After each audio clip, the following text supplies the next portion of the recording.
बड़ा औखा प्रभु प्रेम वाला राह, सोच के चल मनवे। बड़ा औखा प्रभु प्रेम वाला राह,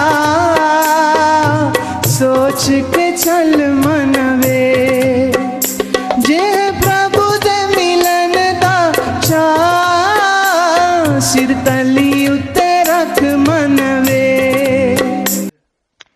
आइए, प्रभु अपने भक्तों से क्या प्रतिज्ञा कर रहे हैं। प्रभु अपने भक्तों से प्रतिज्ञा करते हैं कि प्यारों, जिस तरह जीवन बिताना था उस तरह आपने अभी तक बिता लिया है।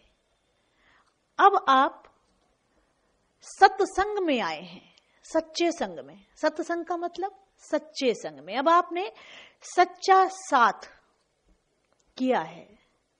और सच्चा साथ आपको क्या सिखाता है? मेरे मार्ग पर पैर रखकर तो देख, तेरे सब मार्ग न खोल दूं तो कहना। मेरे मार्ग पर का क्या मतलब हुआ? कि संसार में उलझे रहे, दिनचर्या में उलझे रहे, कभी अपने बच्चों में उलझे रहे, कभी बच्चों के बच्चों में उलझे रहे, और कभी रिश्तेदारों में उलझे रहे, कभी अपनों में उलझे रहे, कभी बेगानों में उलझे रहे, उलझे ही रहे। बड़ी टेढ़ी सी पहेली है, दिखने में तो बहुत सीधी सीधी लगती है, लेकिन बड़ी टेढ़ी पहेली है कि इस उलझन को कैसे सुलझाया जाए। इस उलझन को सुलझाने के लिए जीवन में प्रथम स्थान अपने सद्गुरु को और अपने इष्ट को दें। यदि हम बच्चे अपने सद्गुरु को और अपने इष्ट को प्रथम स्थान देते हैं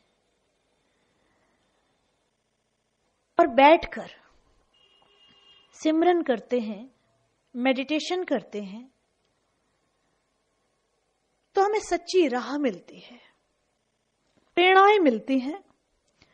मेडिटेशन में जब भी आप बैठोगे तो नई से नई अनुभूतियां मिलती हैं, नई से नई प्रेरणा मिलती है, अंतःकरण की जागृति होती है, अंदर से ही आपके सवालों के जवाब मिल जाते हैं।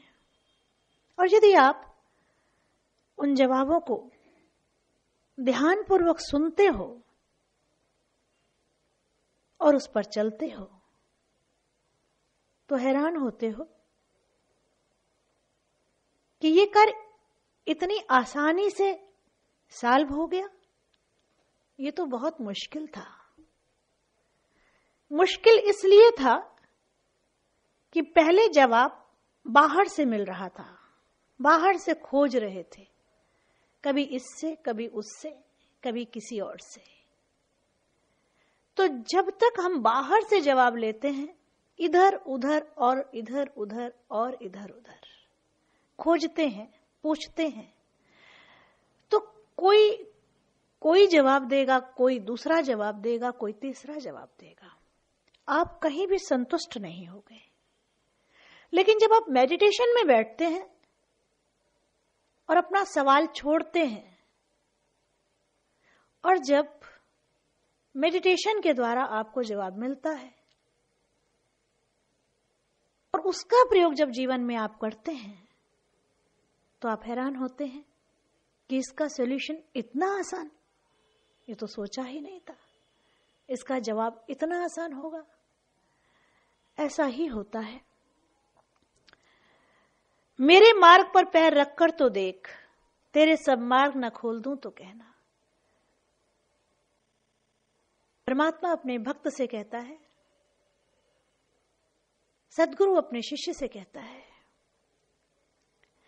सद्गुरु जीवन में बहुत दुर्लभ है। मिल भी जाए तो उसकी पहचान भी दुर्लभ है। ये दरबार आपको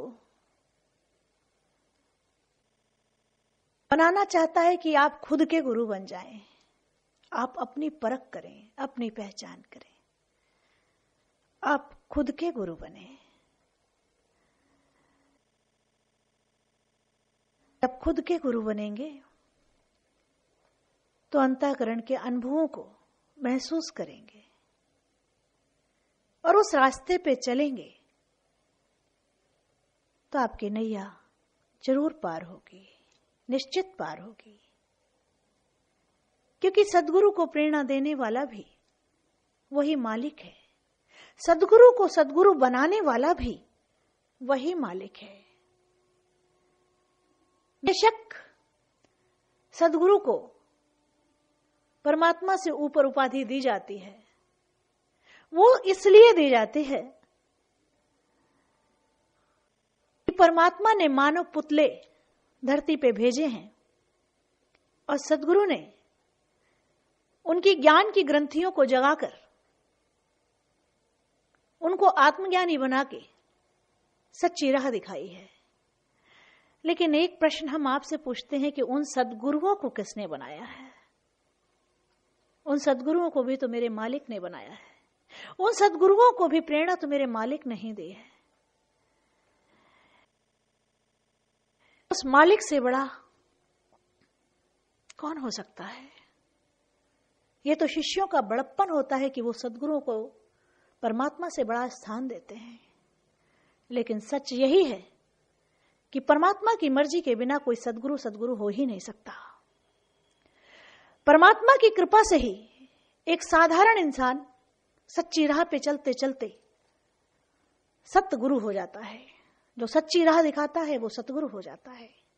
लेकिन सच्ची राह पे चलाने वाला तो वो मालिक ही है। मालिक की प्रेरणा के बिना सद्गुरु का जीवन रसहीन है। जिस दिन परमात्मा चाहे सद्गुरु सद्गुरु नहीं रह सकता। जब तक परमात्मा की रजा है तब तक ही सद्गुरु सद्गुरु रह सकता है। परमात्मा की इनायत, परमात्मा की कृपा, ईश्वर की कृपा ही सद्गुरु को संसार में सर्वश्रेष्ठ स्थान दिलाती है। ये उनकी कृपा है, ये उनका शुक्राना है।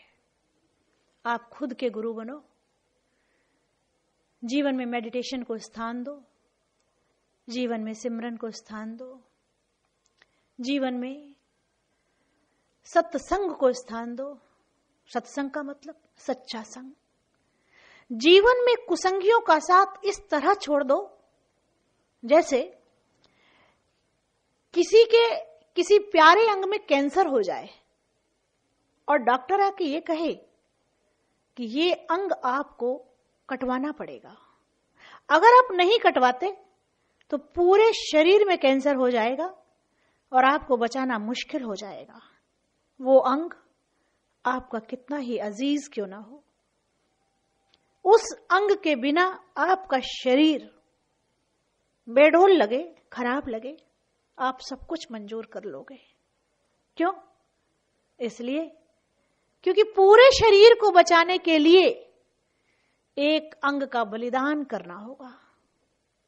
आप तैयार हो जाओगे, बिल्कुल तैयार हो जाओगे। जीवन में कुसंगी भी इसी तरह से है कि यदि कोई बहुत प्यारा दोस्त हो, कोई बहुत ही अजीज आपका हो, जिससे आप बेहद प्यार करते हो सकता है उसके बिना आपका जीना भी मुश्किल हो,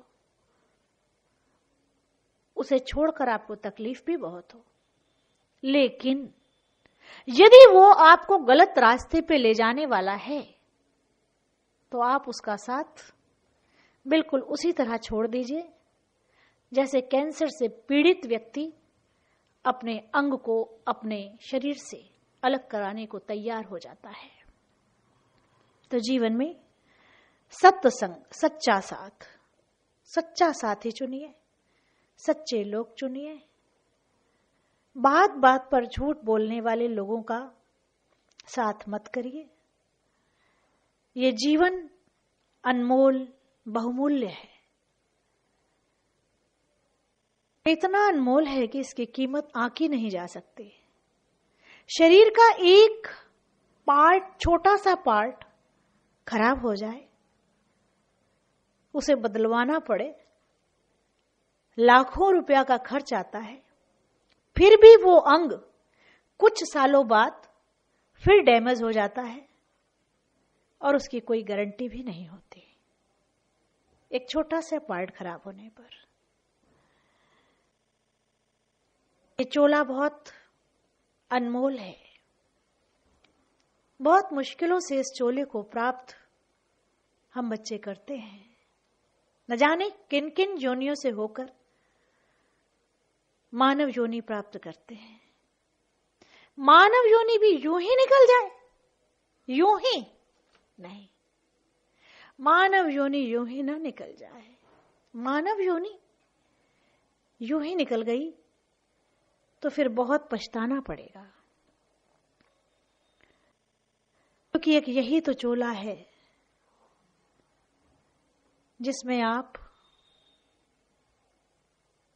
अपने ही अंदर स्वयंभू को खोजने की ताकत रखते हैं, खुद ही में खुदा को ढूंढने की ताकत रखते हैं। खुद ही के अंदर खुदा है, खुदा मुझसे जुदा नहीं है। जब फूलों से खुशबू जुदा नहीं है, सागर से लहरें जुदा नहीं है, डोर से पतंग जुदा नहीं है, तो आत्मा से परमात्मा कैसे जुदा हो सकता है? जब तक ये जुदाई का एहसास है तब तक वो जुदा दिखाई देता है।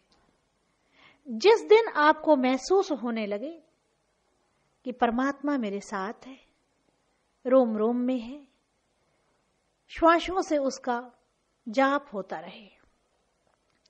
जो बच्चे जिस दिन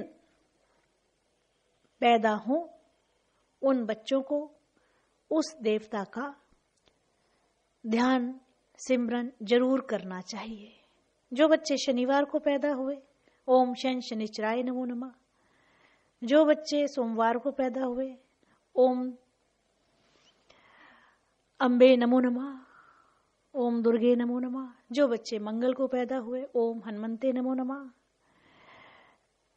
जो बच्चे बुधवार को पैदा हुए, ओम विघ्नहर्ताय नमो नमः।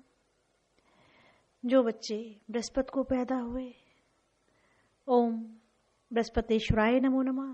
जो बच्चे शुक्र को पैदा हुए, ओम दुर्गे नमो नमः, ओम संतोषी देवी नमो नमः। जो बच्चे शनिवार को हुए, ओम शन शनिचराय नमो नमः। जो इतवार को हुए, ओम सूर्यदेवाय नमो नमः। इस तरह उनका जाप वो जरूर करें, जितना कर सकते हैं, जितनी देर कर सकते हैं, 5 मिनट, 10 मिनट, 15 मिनट, जितनी देर कर सकते हैं जरूर करें। उससे उन्हें बहुत लाभ होगा। उनके जीवन में आने वाले संकट स्वयं ही कट जाएंगे। संकट आने से पहले ही उनके ये इष्ट उनका संकट काट देंगे, क्योंकि आप उन्हें याद कर रहे हैं। नमो नमो गुरुदेव तुझको नमो नमः। नमो नमो गुरुदेव तुझको नमो नमः।